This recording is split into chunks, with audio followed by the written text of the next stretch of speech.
Hi guys, ಎಲ್ಲರೂ ಹೇಗಿದ್ದೀರಾ? ಎಲ್ಲರೂ ಚೆನ್ನಾಗಿದ್ದೀರಾ ಅನ್ಕೊತೀನಿ. JDR ಜ್ಯೋತಿ ಲಾಕ್ಸ್ಗೆ ಎಲ್ಲರಿಗೂ ಸ್ವಾಗತ. Welcome back to my YouTube channel. Welcome. ಬನ್ನಿ, ಇವತ್ತು ನಾನು ಯಾವ ರೆಸಿಪಿ ತೊಗೊಂಬಂದಿದ್ದೀನಿ ಅಂದರೆ, ಎಲ್ಲರೂ ಅಕ್ಕಿ ರೊಟ್ಟಿ ತಿಂದಿರ್ತೀರ, ಅಕ್ಕಿ ದೋಸೆ ತಿಂದಿರ್ತೀರ. ಇದು ಸ್ಪೆಷಲು. ಇದು ಅಕ್ಕಿ ಖಾರದ ಪೂರಿ ಅಂತ ತುಂಬ ಚೆನ್ನಾಗಿರುತ್ತೆ. ನನಗಂತೂ ತುಂಬ ಇಷ್ಟ. ಇದು ಸ್ವಲ್ಪ ಖಾರವಾಗಿ ತಿಂತಾಯಿದ್ರೆ ಎಷ್ಟು ಚೆನ್ನಾಗಿರುತ್ತಲ್ವ. ಅದ್ರ ಜೊತೆ ಗೊಡ್ಗಾರ ಅಂದರೆ ಹಸಿರು ಮೆಣಸಿನ್ಕಾಯಿ ಖಾರ. ನಿಮಗೆ ಗೊತ್ತಿದೆ ಅನಿಸುತ್ತೆ, ನಾನು ಮೊದಲೇ ಆಲ್ರೆಡಿ ವೀಡಿಯೋದಲ್ಲಿ ಹಾಕಿದ್ದೀನಿ. ಹಸಿರು ಮೆಣಸಿನ್ಕಾಯಿ ಖಾರ ಯಾವ ಥರ ಮಾಡೋದು ಅಂದರೆ ಗೊಡ್ಗಾರ ಅಂತ ಹಾಕಿದ್ದೀನಿ. ಅದ್ರದ್ದು ಏನಾದ್ರು ಲಿಂಕ್ ಬೇಕಿತ್ತು ಅಂದರೆ ಡಿಸ್ಕ್ರಿಪ್ಷನಲ್ಲಿ ಹಾಕಿರ್ತೀನಿ, ಒಮ್ಮೆ ಚೆಕ್ ಮಾಡಿ. ಈಗ ಬನ್ನಿ, ಮೊದಲಿಗೆ ನಾವು ಏನೇನು ಮಾಡೋದು, ಹೇಗೆ ಮಾಡೋದು ಅಂತ ನೋಡೋಣ. ವೀಡಿಯೋನ ಸ್ಕಿಪ್ ಮಾಡಿಬಿಡಿ. ವೀಡಿಯೋನ ಸ್ಕಿಪ್ ಮಾಡಿದ್ರೆ ನಿಮಗೆ ನಾನು ಹೇಗೆ ಮಾಡ್ತೀನಿ ಅಂತ ಗೊತ್ತಾಗಲ್ಲ. ಹಾಗಾಗಿ ಯಾರಾದರೂ ಫಸ್ಟ್ ಟೈಮ್ ನಾವು ವೀಡಿಯೋ ನೋಡ್ತಿದ್ದೀರಾ ನಮ್ಮ ಚಾನಲ್ ಸಬ್ಸ್ಕ್ರೈಬ್ ಮಾಡ್ಕೊಂಡು ವೀಡಿಯೋ ನೋಡಿ, ಹಾಗೆ ಒಂದು ಲೈಕ್ ಮಾಡಿ ಅಂತ ಹೇಳ್ತಾ ಬನ್ನಿ ಸ್ಟಾರ್ಟ್ ಮಾಡೋಣ. ಇವಾಗ ನಾವು ಅಕ್ಕಿ ಹಿಟ್ಟಿಂದ ಖಾರ ಪೂರಿ ಮಾಡೋದು ಹೇಗೆ ಅಂತ ನೋಡೋಣ ಬನ್ನಿ. ಮೊದಲಿಗೆ ನಾನು ಆಲ್ರೆಡಿ ನೀರು ಕಾಯಕ್ಕೆ ಇಟ್ಕೊಂಡಿದ್ದೀನಿ. ಬಿಸಿನೀರು ಒಂದು ಬಾಣಲೆಯಲ್ಲಿ ನೀರು ಕಾಯ್ತಿದ್ದಂಗೆ ಸ್ವಲ್ಪ ಉಪ್ಪು ಹಾಕ್ಕೊಂಡಿದ್ದೀನಿ ರುಚಿಗೆ. ನೀರು ಚೆನ್ನಾಗಿ ಕುದ್ದ ಮೇಲೆ ಅಕ್ಕಿ ಹಿಟ್ಟು ಹಾಕೋತಾ ಇದ್ದೀನಿ. ಅಕ್ಕಿ ಹಿಟ್ಟು ನೋಡಿ ಈ ಥರ ನೈಸ್ಗಿರಬೇಕು. ಅಕ್ಕಿ ಹಿಟ್ಟು ಹಾಕ್ಕೊಂಡು ನೀಟಾಗಿ ತಿರುಗಿಸ್ಕೊತಾ ಇದ್ದೀನಿ. ಕುದಿಯೋ ನೀರಿಗೆ ಹಾಕ್ಕೊಂಡ್ರೆ ಅಕ್ಕಿ ಹಿಟ್ಟು ತುಂಬ ಚೆನ್ನಾಗಿ ಬರುತ್ತೆ. ರೊಟ್ಟಿ ಅರಿಯೋದಿಲ್ಲ ಮತ್ತು ಬೇಗ ಮುಗ್ಗಿ ಬರೋಲ್ಲ. 2-3 ದಿವಸದ ತನಕ ಆರಾಮಾಗಿ ಇಟ್ಕೊಬೋದು. ಹಂಗಾಗಿ ಅಕ್ಕಿ ಹಿಟ್ಟನ್ನ ಬಿಸಿನೀರಿಗೆ ಹಾಕೋತಾ ಇದ್ದೀನಿ. ಬಿಸಿ ನೀರಿಗೆ ಹಾಕ್ಕೊಂಡು ನೀಟಾಗಿ ತಿರುಗಿಸ್ಕೊಬೇಕು. ನೀಟಾಗಿ ತಿರುಗಿಸ್ಕೊಬೇಕು, ಯಾಕೆಂದರೆ ಬಿಸಿ ಬಿಸಿ ಇರುತ್ತೆ. ಹಂಗಾಗಿ ನೀಟಾಗಿ ತಿರುಗಿಸ್ಕೊಂಡು ಗ್ಯಾಸ್ನ ನಾನು ಆಫ್ ಮಾಡಿಬಿಟ್ಟಿದ್ದೀನಿ. ನೀರು ಕುದಿಬೇಕಾದ್ರೆ ಅಕ್ಕಿ ಹಿಟ್ಟು ಹಾಕ್ಕೊಂಡು ಒಂದು 2 ನಿಮಿಷ ಆದಮೇಲೆ ನೀನು ತಿರುಗಿಸ್ಕೋಬೇಕಾದ್ರೆ ಗ್ಯಾಸ್ ಆಫ್ ಮಾಡ್ಕೊಂಡಿದ್ದೀನಿ. ಗ್ಯಾಸ್ ಆಫ್ ಮಾಡಿಕೊಂಡು ಸೈಡ್ಗೆ ಎತ್ತಿಟ್ಕೊಂಡಿದ್ದೀನಿ. ಅದು ಆರಿದ ಮೇಲೆ ಕಲಿಸ್ಕೋಬೇಕು. ಅದಕ್ಕೋಸ್ಕರ ಅದನ್ನ ಪಕ್ಕಕ್ಕೆ ಎತ್ತಿಟ್ಕೊಂಡು ನೆಕ್ಸ್ಟ್ ಒಂದು ಜಾರ್ ಇಟ್ಕೊಂಡಿದ್ದೀನಿ. ಜಾರ್ಗೆ ಒಂದು 5-6 ಹಸಿಮೆಣಸಿನ್ಕಾಯಿ, ಒಂದು ಸ್ಪೂನ್ ಜೀರಿಗೆ ಹಾಕ್ಕೊಂಡಿದ್ದೀನಿ. ಸ್ವಲ್ಪ ರುಚಿಗೆ ಉಪ್ಪು ಹಾಕ್ಕೊಂಡಿದ್ದೀನಿ. ನಿಮಗೆ ಸ್ವಲ್ಪ ಖಾರ ಜಾಸ್ತಿ ಬೇಕು ಅಂದರೆ ಇನ್ನು ಸ್ವಲ್ಪ ಖಾರ ಜಾಸ್ತಿ ಹಾಕ್ಕೋಬೋದು ಹಸಿಮೆಣಸಿನ್ಕಾಯಿನ. ಈಗ ಇಷ್ಟನ್ನು ಹಾಕ್ಕೊಂಡು ತರಿಯಾಗಿ ರುಬ್ಕೊಂಡಿದ್ದೀನಿ. ಗರ್ಗರ ಅನ್ಸ್ಕೊಂಡ್ರೆ ಸಾಕು, ಜಾಸ್ತಿ ನುಣ್ಣಗೆ ಬೇಡ. ಇದು ಬಾಯಿಗೆ ಸಿಕ್ಕರೆ ತುಂಬ ಚೆನ್ನಾಗಿರುತ್ತೆ.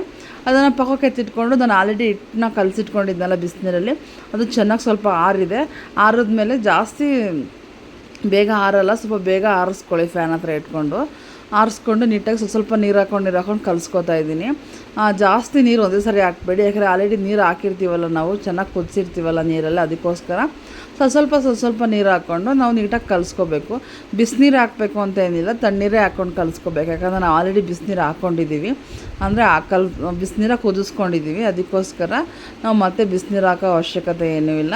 ನೆಕ್ಸ್ಟು ನಾವು ಆಲ್ರೆಡಿ ರುಬ್ಕೊಂಡಿದ್ವಲ್ಲ ಹಸಿಮೆಣಸಿನ್ಕಾಯಿ ಖಾರ, ಅದನ್ನು ಹಾಕ್ಕೊಂಡಿದ್ದೀನಿ. ಸ್ವಲ್ಪ ಕೊತ್ತಂಬರಿ ಸೊಪ್ಪು ಹಾಕ್ಕೊಂಡಿದ್ದೀನಿ. ಸ್ವಲ್ಪ ಸಬ್ಬಕ್ಕಿ ಸೊಪ್ಪು ಹಾಕ್ಕೋತಾ ಇದ್ದೀನಿ. ಸಬ್ಬಕ್ಕಿ ಸೊಪ್ಪು ನಿಮ್ಗೆ ಆಪ್ಷನಲ್ಲಿ ಇದ್ದರೆ ಹಾಕ್ಕೊಳ್ಳಿ, ಇಲ್ಲಾಂದರೆ ಪರವಾಗಿಲ್ಲ. ಸಬ್ಬಕ್ಕಿ ಸೊಪ್ಪು ಹಾಕೋರು ತುಂಬ ರುಚಿಯಾಗಿರುತ್ತೆ, ಅದಕ್ಕೋಸ್ಕರ ಹಾಕ್ಕೊಂಡಿದ್ದೀನಿ. ಅದಾದಮೇಲೆ ಸಣ್ಣ ಕಟ್ ಮಾಡ್ಕೊಂಡ್ರೆ ಈರುಳ್ಳಿ ಹಾಕ್ಕೊಂಡಿದ್ದೀನಿ. ಸ್ವಲ್ಪ ರುಚಿಗೆ ಈರುಳ್ಳಿಗೆ ಉಪ್ಪು ಹಾಕ್ಕೊಂಡಿದ್ದೀನಿ. ಈರುಳ್ಳಿ ಜಾಸ್ತಿ ಹಾಕ್ಕೊಂಡ್ರೆ ತುಂಬ ಚೆನ್ನಾಗಿರುತ್ತೆ ಟೇಸ್ಟು. ನಿಮ್ಗೆ ಈರುಳ್ಳಿ ಸ್ವಲ್ಪ ಬೇಕು ಅಂದರೆ ಸ್ವಲ್ಪನೇ ಹಾಕ್ಕೋಬೋದು. ಈಗ ನೀಟಾಗಿ ಎಲ್ಲ ಪದಾರ್ಥನೂ ಹಾಕ್ಕೊಂಡಿದ್ದೀನಲ್ಲ, ನೀಟಾಗಿ ಕಲಿಸ್ಕೋಬೇಕು. ನೀಟಾಗಿ ಕಲಿಸ್ಕೊಂಡ್ರೆ ಮಸಾಲ ಖಾರ ಎಲ್ಲ ಚೆನ್ನಾಗಿ ಇಟ್ಕೊಳ್ಳುತ್ತೆ. ಅದಕ್ಕೋಸ್ಕರ ನೀಟಾಗಿ ಹಿಟ್ಟನ್ನ ಕಲಿಸ್ಕೋಬೇಕು. ನಾವು ಕೈಯಲ್ಲೇ ಕಲಿಸ್ಕೋಬೇಕು, ಸ್ಪೂನಲ್ಲೆಲ್ಲ ಕಲ್ಸೋಕೆ ಹೋಗಬಾರ್ದು. ನೀಟಾಗಿ ಈ ಥರ ಕಲಿಸ್ಕೊಂಡು ಪಕ್ಕಕ್ಕೆ ಎತ್ತಿಟ್ಕೊತಾ ಇದ್ದೀನಿ. ಪಕ್ಕಕ್ಕೆ ಎತ್ತಿಟ್ಕೊಂಡು ಆಲ್ರೆಡಿ ಎಣ್ಣೆ ಕಾಯಕ್ಕೆ ಇಟ್ಕೊಂಡಿದ್ದೀನಿ ನಾನು. ಅದು ಎಣ್ಣೆ ಕಾಯ್ತಾ ಇರಲಿ ಪಕ್ಕದಲ್ಲಿ. ಮತ್ತು ಈಗ ಬಟರ್ ಪೇಪರಿಗೆ ಸ್ವಲ್ಪ ಎಣ್ಣೆ ಹಚ್ಕೋತಾ ಇದ್ದೀನಿ.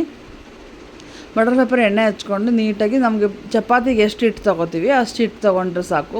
ಪೂರಿಗೆ ತಗೊಳ್ಳೋಷ್ಟು ತೊಗೊಂಡ್ರೆ ಸರಿಯಾಗಲ್ಲ. ಅದು ಮಾಮೂಲಿ ಚಪಾತಿ ಪೂರಿ, ಇದು ಬಂದು ಅಕ್ಕಿ ರೊಟ್ಟಿ ಥರ ಅಲ್ವಾ. ಹಂಗಾಗಿ ಚಪಾತಿಗೆ ಎಷ್ಟು ತೊಗೋತೀವಿ ಹಿಟ್ಟು ಅಷ್ಟು ತೊಗೊಬೇಕು. ತೊಗೊಂಡು ನೀಟಾಗಿ ಅದ್ರ ಮೇಲೆ ಒಂದು ಪೇಪರ್ ಹಾಕೋತೀರೋ ಇಲ್ವೋ, ಹಂಗೆ ತಟ್ತೀರೋ ಹಂಗೆ ತಟ್ಕೋಬೋದು. ನೋಡಿ, ಈ ಥರ ಪೂರಿ ಸೈಜಲ್ಲಿ ತಟ್ಕೋತಾ ಇದ್ದೀನಿ. ಸ್ವಲ್ಪ ಮಂದಕ್ಕೆ ಇರಲಿ, ತೀರಾ ತೆಳು ಬೇಡ.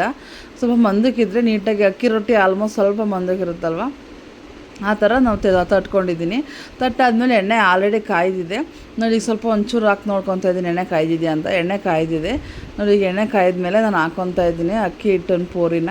ಹಾಕ್ಕೊಂಡು ನಾವು ಸ್ಪೂನ್ ಹಾಕ್ಬಾರ್ದು, ಅದೇ ಮೇಲೆ ಬರುತ್ತೆ. ಅದು ಸ್ವಲ್ಪ ಬೆಂದು ಮೇಲೆ ಬಂದಮೇಲೆ ನಾವು ಸ್ಪೂನ್ ಹಾಕಿ ಹಿಂಗೆ ತಿರುಗಿಸ್ಕೊಬೇಕು. ಸಡನ್ನಾಗಿ ಸ್ಪೂನ್ ಹಾಕಿದ್ರೆ ಅದು ಕಟ್ಟಾಗಿಬಿಡುತ್ತೆ. ಅದಕ್ಕೋಸ್ಕರ ನಾವು ಸ್ಪೂನ್ ಬೇಗ ಹಾಕಬಾರ್ದು. ಈಗ ಒಂದು ಕಡೆ ಬೆಂದಾಗಿದೆ, ಇನ್ನೊಂದು ಕಡೆ ಬೇಯಿಸ್ಕೊತಾ ಇದ್ದೀನಿ. ಒಂದು ಕಡೆ ಆದಮೇಲೆ ಇನ್ನೊಂದು ಕಡೆ ಬೇಯಿಸ್ಕೊಂಡ್ರೆ ಸ್ವಲ್ಪ ನಿಮಗೆ ಗರಿ ಬೇಕು ಅಂದರೆ ಜಾಸ್ತಿ ಹೊತ್ತು ಬೇಯಿಸ್ಕೊಳ್ಳಿ. ಸ್ವಲ್ಪ ಸಾಫ್ಟಾಗಿರಲಿ ಅಂದರೆ ಸ್ವಲ್ಪ ಬೇಗ ಎತ್ಕೋಬೋದು. ನೋಡಿ, ಇಷ್ಟಾದರೆ ಸಾಕು, ಬೇಗ ಬೆಂದೋಗುತ್ತೆ. ಸ್ವಲ್ಪ ಎಣ್ಣೆ ಬೇಗ ಇಳಿಯಲ್ಲ, ಸ್ವಲ್ಪ ಹೊತ್ತು ಹಾಗೆ ಈಗ ಆ ಕಡೆ ಈ ಕಡೆ ಇದು ಮಾಡಿದ್ರೆ ಬೇಗ ಇಳಿಯುತ್ತೆ ಎಣ್ಣೆ. ಇದಾದಮೇಲೆ ನೆಕ್ಸ್ಟು ಎಷ್ಟಿದೆ ಇನ್ನು ಪೂರಿ ಅದನ್ನೆಲ್ಲ ಹಾಕ್ಕೊತಾ ಇದ್ದೀನಿ ನೋಡಿ. ರೆಡಿ ಆಯಿತು ಪೂರಿ. ಬನ್ನಿ ಈಗ ಸರ್ವ್ ಮಾಡ್ಕೊಳ್ಳೋಣ. ಮಿಕ್ಕಿದ ಪೂರಿನೂ ಎಲ್ಲನೂ ಹಾಕ್ಕೊಂಡಿದ್ದೀನಿ. ಈಗ ಸರ್ವ್ ಮಾಡ್ಕೊಳ್ಳೋಣ. ಎಷ್ಟು ಚೆನ್ನಾಗಿ ಬಂದಿದೆ ಅಂದರೆ ಸಖತ್ತಾಗಿ ಬಂದಿದೆ. ಎಷ್ಟು ಸಾಫ್ಟಾಗಿದೆ ಅಂದರೆ ತುಂಬ ಸಾಫ್ಟಾಗಿದೆ. ಅಲ್ಲಿಲ್ದೇ ಇರೋರು ತಿನ್ನೋಕ್ಕಾಗುತ್ತಾ ಅಂತ ಎಲ್ಲ ಯೋಚನೆ ಮಾಡಬೇಡಿ. ಅಲ್ಲಿಲ್ದೇ ಇರೋರು ತಿನ್ಬೋದು, ಎಲ್ಲರೂ ತಿನ್ಬೋದು. ಮಕ್ಕಳು ದೊಡ್ಡವರು ಎಲ್ಲರೂ ಇಷ್ಟಪಟ್ಟು ತಿಂತಾರೆ. ನನ್ನ ಮಕ್ಕಳಿಗಂತೂ ಒಂದು ಸರಿ ಮಾಡಿ ತೋರಿಸಿದ್ದಕ್ಕೆ ತುಂಬ ಇಷ್ಟ ಆಗಿ ಪದೇ ಪದೇ ಮಾಡಿಕೊಡಮ್ಮ ಅಂತ ಕೇಳ್ತಾರೆ. ಈ ಚಟ್ನಿ ಬಂದು ಹಸಿರು ಮೆಣಸಿನ್ಕಾಯಿ ಚಟ್ನಿ, ಅಂದರೆ ಗೊಡ್ಗಾರ ಅಂತ. ನನ್ನ ಯೂಟ್ಯೂಬ್ ಚಾನಲಲ್ಲಿದೆ, ಒಮ್ಮೆ ಚೆಕ್ ಮಾಡಿ. ನಾನು ನಿಮಗೆ ಲಿಂಕ್ ಏನಾರು ಬೇಕಿತ್ತು ಅಂದರೆ ನಾನು ಡಿಸ್ಕ್ರಿಪ್ಷನಲ್ಲಿ ಲಿಂಕ್ ಹಾಕಿರ್ತೀನಿ, ನೀವು ಒಮ್ಮೆ ಹೋಗಿ ಚೆಕ್ ಮಾಡಿ. ತುಂಬ ಚೆನ್ನಾಗಿರುತ್ತೆ, ಟೇಸ್ಟು ಖಾರವಾಗಿರುತ್ತೆ. ಆ ರೊಟ್ಟಿಗೂ ಅಂದರೆ ಅಕ್ಕಿ ರೊಟ್ಟಿ, ಅಕ್ಕಿ ಪೂರಿಗೂ ನಮ್ಮ ಕಡೆ ಇದನ್ನ ಗೊಡ್ಗಾರ ಅಂತ ಕರಿತೀವಿ. ಈ ಗೊಡ್ಗಾರ ಜೊತೇಲಿ ಪೂರಿಗೂ ಸಖತ್ತಾಗಿರುತ್ತೆ.